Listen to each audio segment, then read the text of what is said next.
Клянусь Аллахом, куда бы ты ни пошел, ты не найдешь ничего, кроме двери Аллаха.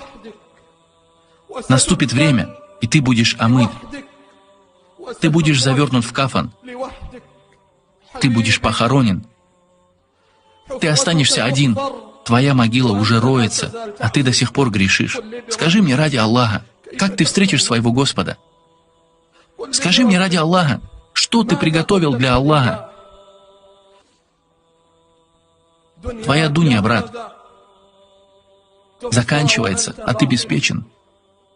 И нет сомнения в том, что скоро ты войдешь в свою могилу. Спроси себя, любимый брат, где ты окажешься завтра? Где я окажусь завтра? И где мы окажемся завтра? Что будет ждать нас впереди? Что приготовил для тебя Господь? С чем мы Его встретим? Закончится ли наша жизнь праведными делами? Или же она завершится,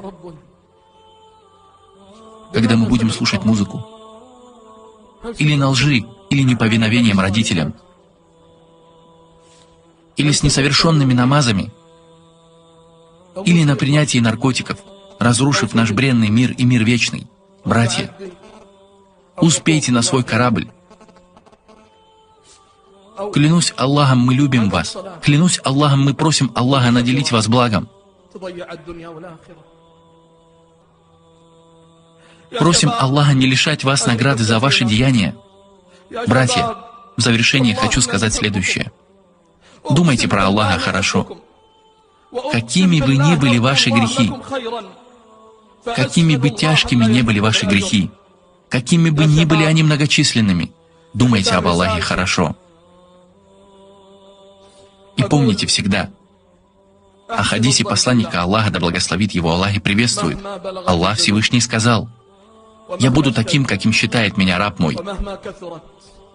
Думай об Аллахе хорошо.